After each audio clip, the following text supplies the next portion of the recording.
तिल थापणी गोबर चाबणी ई गांव को के नाव अर्थात तिल बनाने वाली और गोबर चबाने वाली इस गांव का नाम क्या है?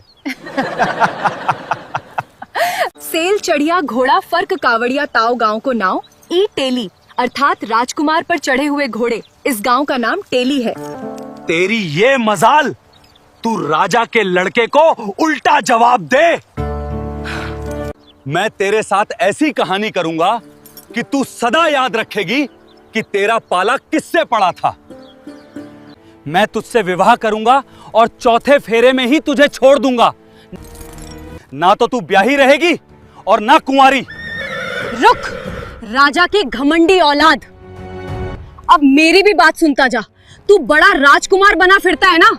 अगर तेरे ही सगे बेटे से तेरा काला मुंह करवाकर तुझे 7 जूते मरवाकर तेरे इस घमंड को चूर चूर ना किया तो मैं भी असल जाट की औलाद नहीं, याद रखना।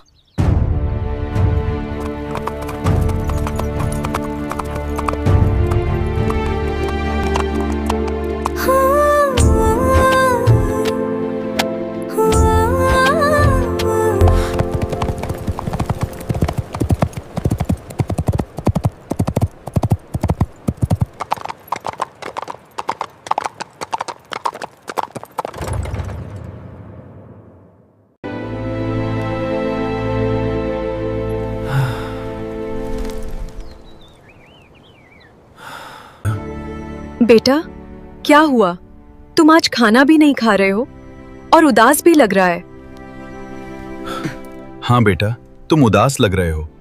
बताओ, आखिर तुम्हारे साथ हुआ क्या है, मुझे बताओ। मुझे कुछ नहीं हुआ है, मैं ठीक हूं, आप जाइए।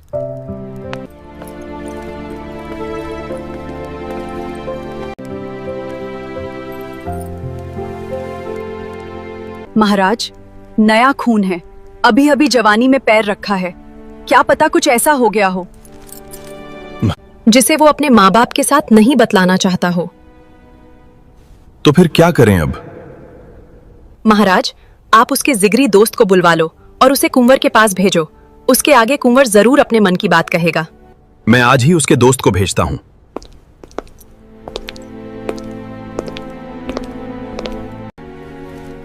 दोस्त, क्या हुआ? तुम खाना भी नहीं खा रहे हो और मायूस भी लग रहे हो। उस मामूली सी जमींदार की लड़की जाटनी को मैं चुनौती तो दे आया कि मैं उसे बीच विवाह चौथे फेरे में छोड़ दूंगा, पर मेरी अब यह चुनौती पूरी कैसे होगी? अरे मेरे यार, इतनी छोटी सी बात के लिए? तुम खाना छोड़कर अनशन पर बैठे हो। तुम चिंता मत करो, मैं तुम्हारे पिता यानी महाराज से अभी बात करता हूं। पर मेरे पिता हमारे इस कुकृत्य में शामिल क्यों होंगे भला?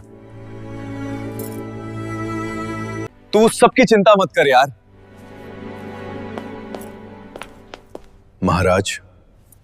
महाराज, आपके सुपुत्र का हृदय राज्य की एक जाट जमींदार की लड़की पर आसक्त हो गया है। बस उसी के चक्कर में वो अनशन पर है।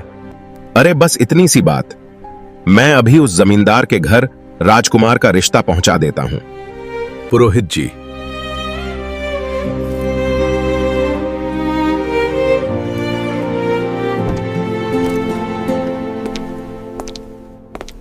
पुरोहित जी, एक जमींदार जाट के घर मेरे लड़के का रिश्ता लेकर जाओ।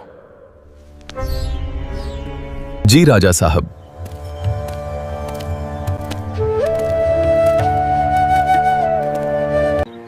राजा के लड़के का रिश्ता लेकर आया हूं आपकी बेटी के साथ। कहां वो राजा का लड़का और कहां हम साधारण से जमींदार। ठीक है पुरोहित जी, हाँ, मैं अपनी बेटी का विवाह राजा के लड़के के साथ करने को तैयार हूं।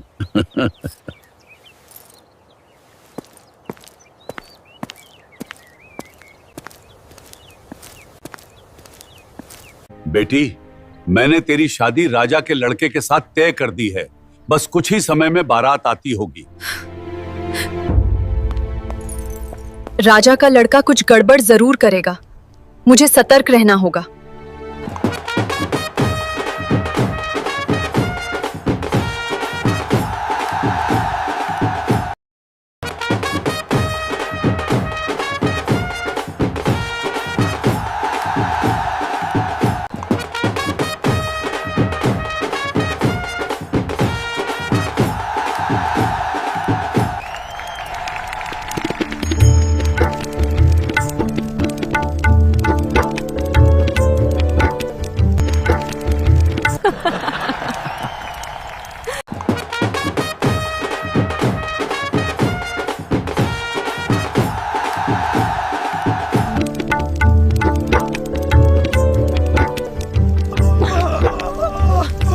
My god, help!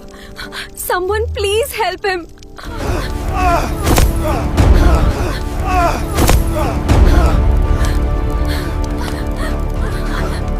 कुंवर को मिर्गी का दौरा आया है, ठीक होने पर इसे वापस ले आएंगे।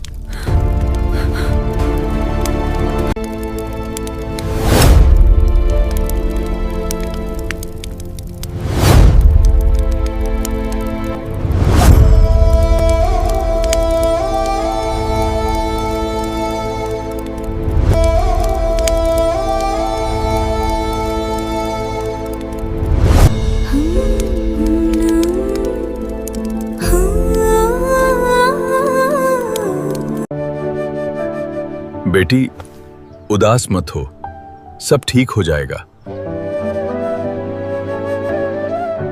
पिताजी, कुछ दिन से मेरा मन उखड़ा उखड़ा सा रहता है।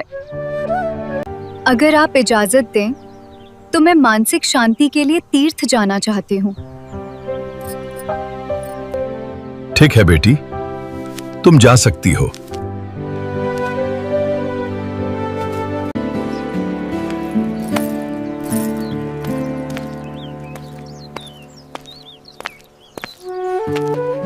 मुझे कौन सा सच में तीर्थ जाना है? मुझे तो राजा के लड़के से बदला लेना था।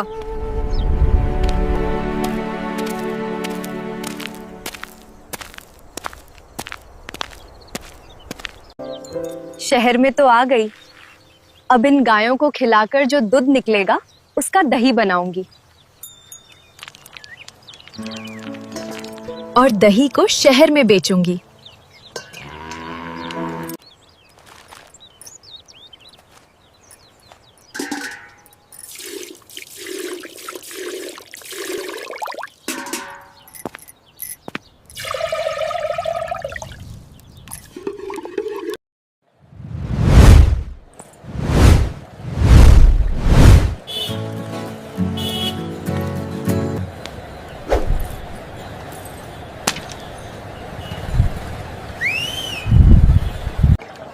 बहन, दही क्या भाव बेच रही हो? 100 लीटर।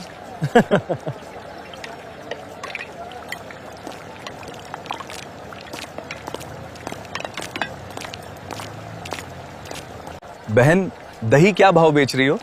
साहब, दही 100 रुपए में 1 लीटर दे रही हूँ। 100 रुपए में 1 लीटर अवश्य ही कोई खास प्रकार की दही होगी, इसलिए इसका मूल्य इतना अधिक है।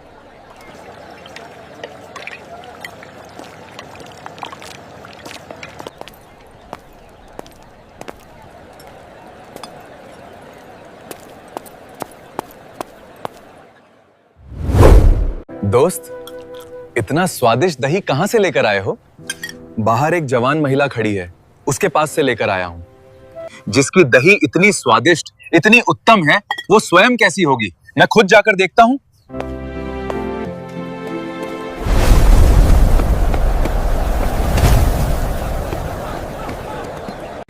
मुझे भी दही दो। दही का।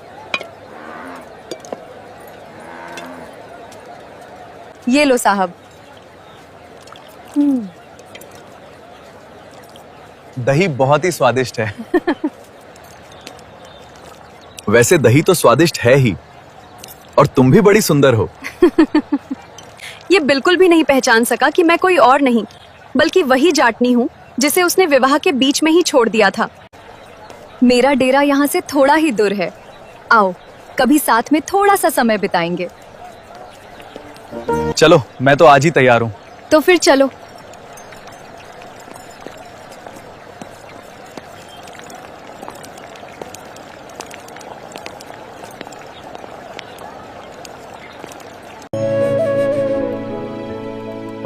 तुम मुझे बहुत पसंद हो।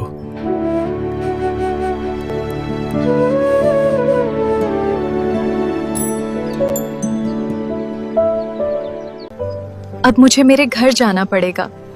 मुझे बहुत दिन हो गए। घर वाले चिंता में होंगे।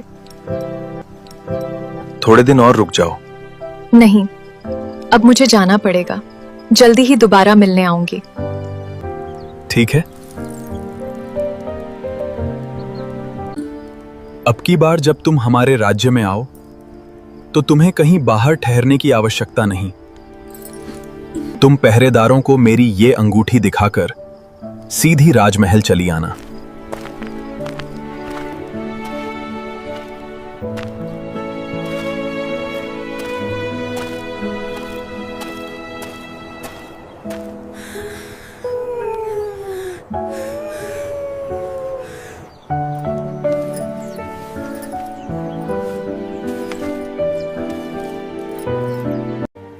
बेटी बच्चे को जन्म तो दे दिया, लेकिन उसके खान पान का अच्छे से ध्यान रखना। पिताजी आप भी।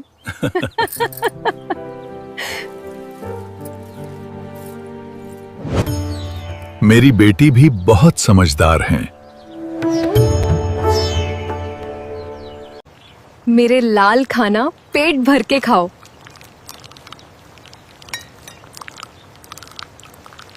माँ, इतना खाना बहुत है। अब मैं खेलने जाता हूँ दोस्तों के साथ। आशीर्वाद दो। खुश रहो बेटा।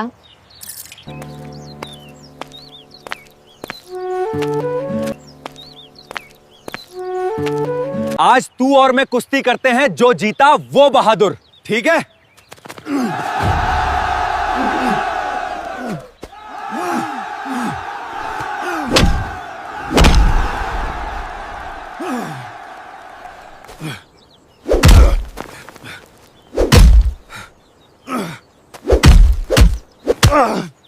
तूने मुझे पीटा, मैं अभी जाके मेरी माँ को कहता हूं। आज तू घर जा, मेरी माँ को भेजता हूं तेरे घर।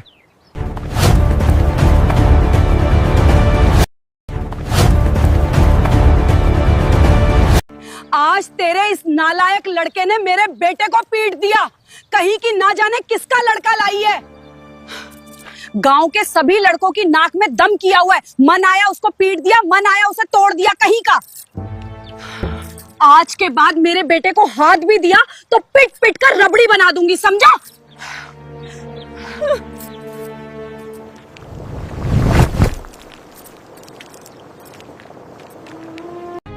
या तो मुझे मेरे पिता का नाम बता, अन्यथा मैं तुझे पिट डालूंगा। मैं भूल जाऊंगा कि तुम मेरी माँ हो।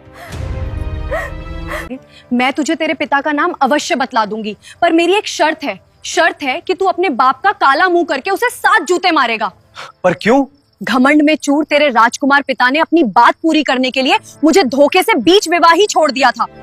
तब तेरे पिता का घमंड तोड़ने के लिए मैंने गुजरी का वेश धारण कर उससे फिर से मिली, समझा? अब मुझे माफ कर देना माँ। मैंने उस महिला की बात सुन आपको गलत समझा। माँ, मैं आपसे वादा करता हूँ कि मैं आपके कहे वचनों को झूठा नहीं होने दूंगा। मैं अपने उस अहंकारी पिता का मुंह काला करके उसे 7 नहीं बल्कि 14 जूते मारूंगा। 7 आपके नाम के और 7 मेरे नाम के। मैं चलता हूँ माँ, आशीर्वाद दो। मेरा आशीर्वाद है बेटा।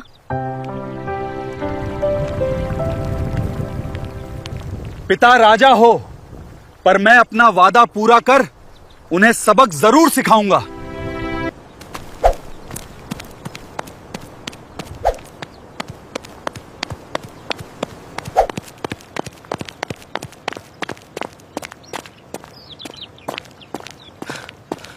माताजी, मैं इस शहर में आज ही आया हूँ, तो एक दिन ठहरने दे सकते हैं।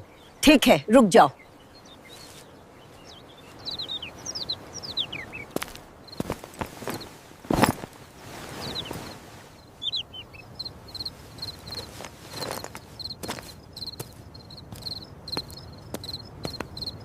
इस शहर के सारे लोग मिलकर भी सिर्फ 1.5 चालाक हैं, और अब उनमें 2.5 चालाक यानी मैं आ गया हूं। अब कोई मुझे ठग नहीं सकता, क्योंकि मैं खुद ठगता हूं, और खुद ठगने वाला हो उसे कोई ठग नहीं सकता। क्या मेरे इलाके में ऐसा ठग आया है जिसे कोई पकड़ भी नहीं सकता? अरे कोई पकड़ सकता है क्या? उस ठग को पकड़ेगा उसे मैं बहुत बड़े इनाम से नवाजूंगा। हम उस ठग को पकड़ कर दिखाएंगे। ठीक है, जाओ पकड़ कर लाओ।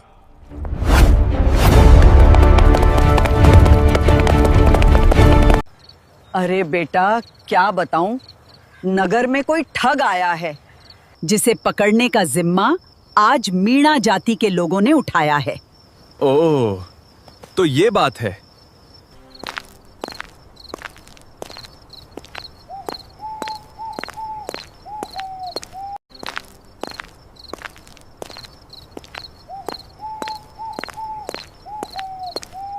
आज उस ठग को पकड़ के ही रहेंगे।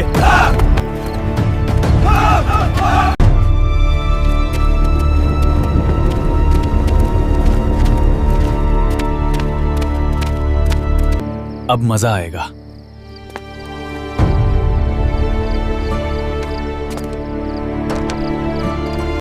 आज रात तुम्हारे घर डाकू आने वाले हैं, जिनके बदन पर सिर्फ कच्छा होगा और वे गंजे होंगे। इसलिए तुम पहले ही ईंट और पत्थर इकट्ठे कर तैयार रहना। जब वे खुद को घर का मालिक बताते हुए अंदर घुसना चाहें, तो उन पर ईंट पत्थर बरसा देना। ठीक है, हम ऐसा ही करेंगे।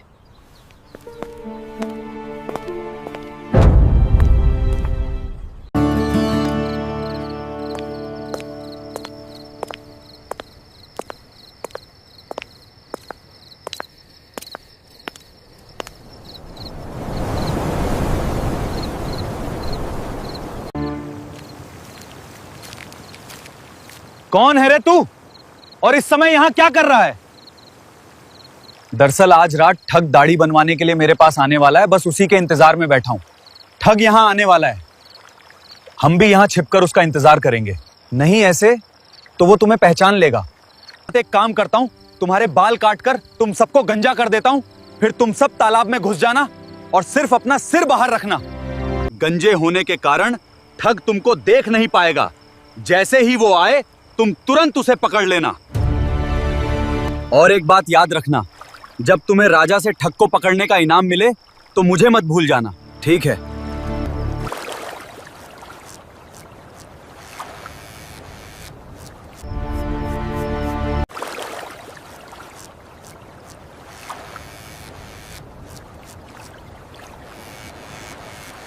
अब जाके छिप जाओ।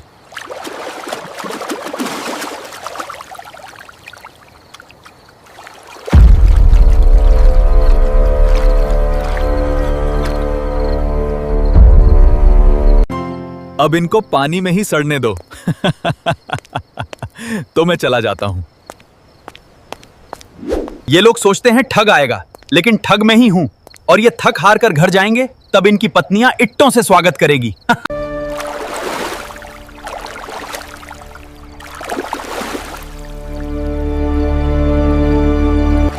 आधी रात से भी ज्यादा गुजर गई, लेकिन ठग आया नहीं। कि हो ना हो, वो हरामखोर नाई ही ठग था जो हम सबको बेवकूफ बना गया। हाँ, तुम सही कह रहे हो। चलो घर चलते हैं। हरामखोर ठग हमारे शर्ट भी लेके भाग गया।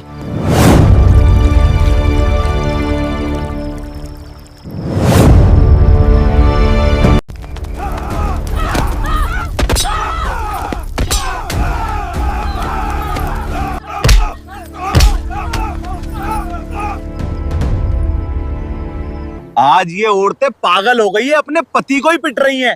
हाँ यार, तू सही कह रहा है। अरे, तुम बाहर क्यों बैठे हो? घर के अंदर आओ। जब तुम घर में तो आने दे नहीं रही थी, तो क्या करें, बाहर ही बैठ गए। क्या हुआ, ठग को पकड़ा क्या? साहब, ठग को तो क्या पकड़े, जिन्होंने उसे पकड़ने का बीड़ा उठाया था, ठग ने उल्टा उन्हें ही धूल चटा दी। हाँ, दम तो है इस ठग में। जो ठग को पकड़ेगा उसे मैं दोगुना इनाम दूंगा। कोई है पकड़ने वाला? महाराज, मुझे भी मौका दीजिए। मैं उस कमीने ठग को आपके कदमों में लाकर डाल दूंगा। जाओ, मेरी शुभकामनाएं हैं। राजा साहब, चलता हूं।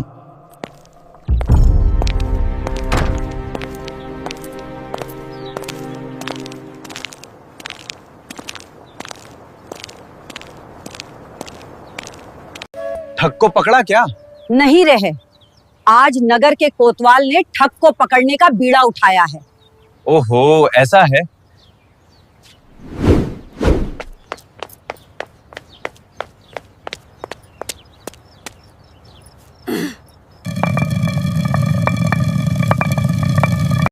अब आज कोतवाल को मजा चकाता हूँ, ठग को पकड़ेगा।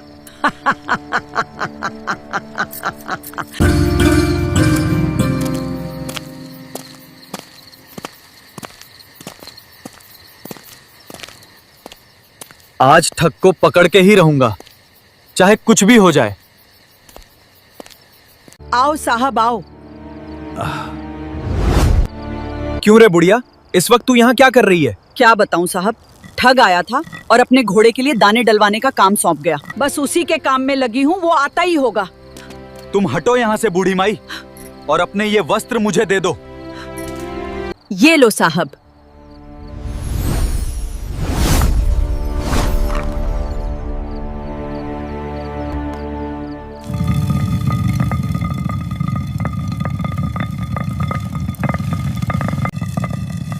अब ठग को आने देता हूँ, फिर आते ही दबोच लूंगा।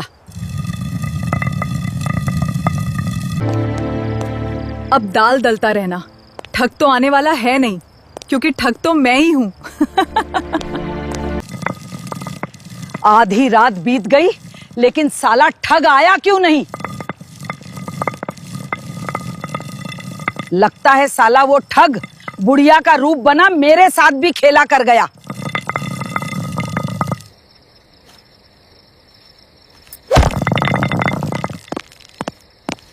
कल रात ठग को पकड़ा क्या?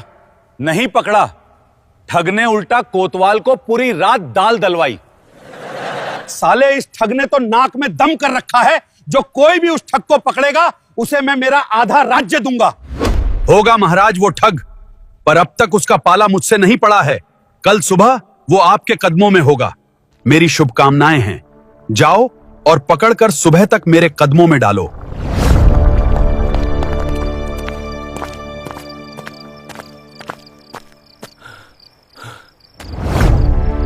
क्यों रे बूढ़ी माई, अब की बार किसने ठग को पकड़ने का बीड़ा उठाया है? बेटा, अब की बार फौजदार ने उस ठग को पकड़ने की ठानी है। क्यों रे माई, कौन कौन है उस फौजदार के परिवार में? बस 3 जने हैं, खुद फौजदार, उसकी पत्नी और उनकी बेटी, जिसे ब्याहे 12 साल बीत चुके हैं, पर उसका पति कभी उसे लेने के लिए नहीं लौटा। बड़े किस्मत के मारे हैं बेचारे। ओहो, ऐसा है। अब फौजदार की बारी।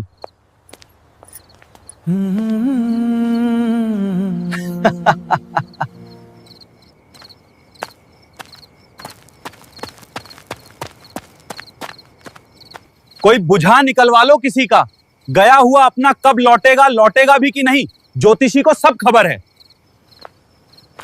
ज्योतिषी जी, मेरे घर के अंदर आइए। हे ज्योतिषी, मेरी बेटी की शादी को 12 वर्ष बीत चुके हैं, पर मेरा दामाद उसे लेने के लिए नहीं लौटा। अरे आपका भाग्य तो कुछ और ही कह रहा है। जल्दी ही आपके भाग्य खुलने वाले हैं।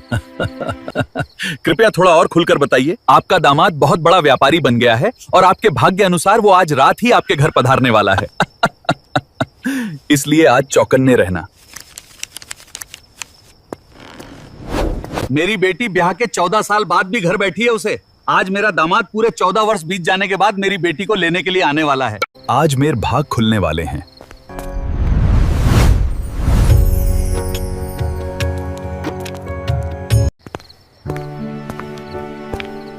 कि यहीं आसपास मेरी शादी हुई थी। पता नहीं कौन सा घर था। याद कैसे रहेगा इतने दिनों बाद जो तू आया है। चल घर के अंदर आओ।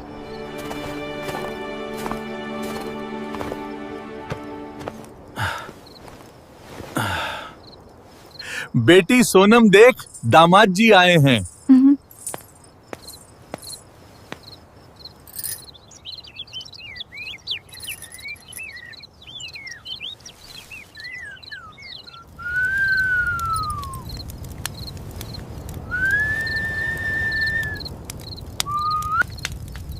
अब मैं ठग को पकड़ने निकल जाता हूं। दामाद जी सो गए हैं।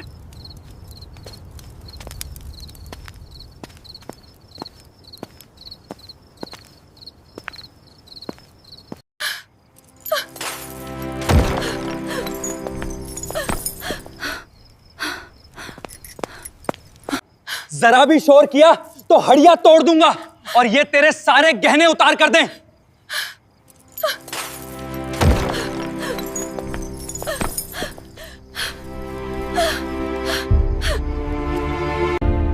कह देना अपने बाप को कि तू कहां ठग को बाहर ढूंढता फिर रहा है। ठग तो तेरा जमाई बन तेरे घर आया था।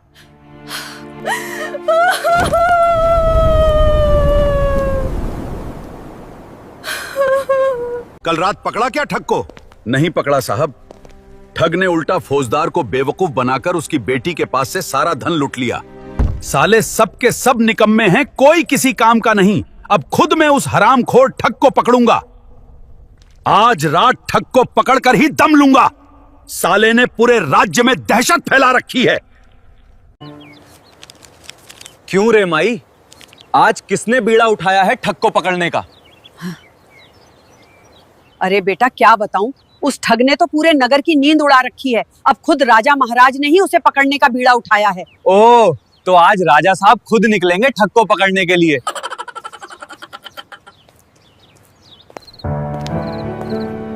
इसी दिन का तो मुझे शुरू से इंतजार था। नगर के चारों दरवाजे बंद करवा दिए जाएं।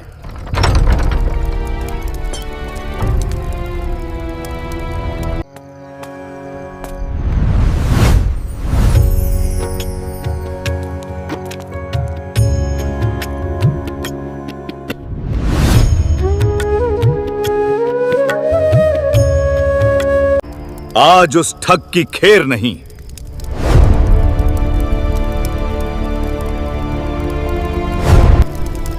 ओए रुक, कौन हो तुम और इतनी रात को कहां जा रही हो? मैं फौजदार की बेटी हूँ। इतनी रात को कहां जा रही हो बेटी? महाराज, आपको तो ये पता ही है कि कल रात वो दुष्ट ठग हमारे घर आया था। लूटपाट के साथ साथ ठग ने मेरा धर्म भ्रष्ट भी कर दिया। अंततः पास ही के भैरव मंदिर में फिर से पवित्र बनने के लिए जा रही हूँ। भैरव जी की कृपा से मेरा कलंक दूर हो जाएगा। महाराज, ये क्या चीज है? बेटी, ये काट है। इसमें अपराधियों को पकड़कर कस दिया जाता है। आज उस दुष्ट ठग को पकड़कर इसी के अंदर डालूंगा। महाराज, ये भला कैसा यंत्र है? इससे पहले तो ऐसा कुछ मैंने कभी नहीं देखा। मैं भी तो देखूं कि इसमें अपराधी कैसे ठोका जाता है। देख, इस तरह एक पैर इस छेद में डाल दिया जाता है और दूसरा पैर 3 छेद छोड़कर चौथे छेद में, और फिर इस काठ को बंद करके ताला लगा दिया जाता है। महाराज, मैं देखना चाहती हूँ। कृपया आप एक बार मुझे भी इसमें बंद करके दिखाइए ना। बेटी, मैं तुम्हें इसमें कैसे बंद कर सकता हूं भला? तुम्हारे ये कोमल कोमल हाथ पैर पर चोट लग जाएंगी। अगर तुम्हें इसे देखने की इतनी ही अभिलाषा है तो लो, मैं स्वयं इसके अंदर जाकर तुम्हें दिखलाता हूं।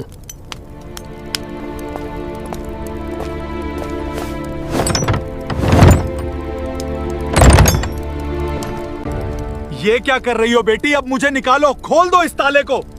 मैं तेरी कोई बेटी बेटी नहीं हूँ। मैं तो तेरा फूफा ठग हूँ।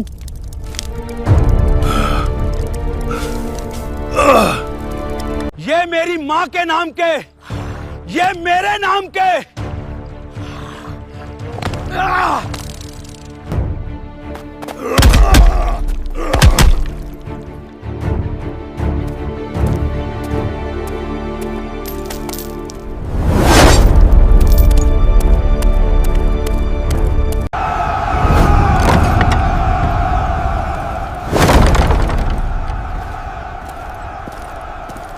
मैं तो उस लड़के को जानता तक नहीं, फिर उसने जूते मारते हुए यह क्यों कहा कि 7 मेरी मां के नाम के और 7 मेरे नाम के? ठग के सभी गुनाह माफ हैं। वो दरबार में हाजिर हो, मैं उसे भरपूर इनाम से नवाजने के लिए तैयार हूं।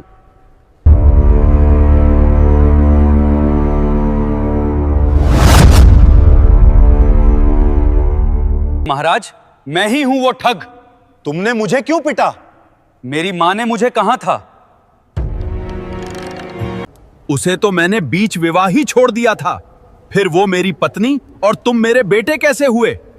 महाराज, जब आपने फेरों के बीच बेहोश होने का नाटक किया था, उसी समय पहले से ही मेरी मां ने आपकी कटार निकाल ली थी।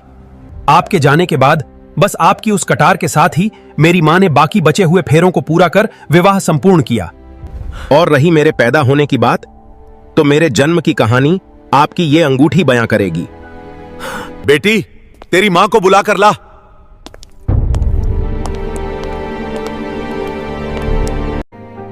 मैंने तुम्हें कमजोर समझकर अपमानित किया, इसलिए माफी मांगता है। बेटा, मैं तुमसे भी माफी मांगता हूं। हमने तुम्हें माफ कर दिया।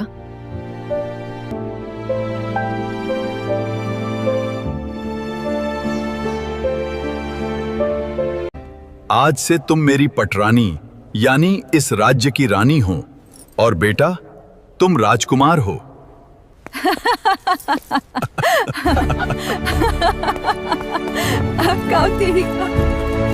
दोस्तों, आज की कहानी आपको पसंद आई हो तो वीडियो को एक लाइक व हाइप करें और अपने दोस्तों के साथ शेयर करें।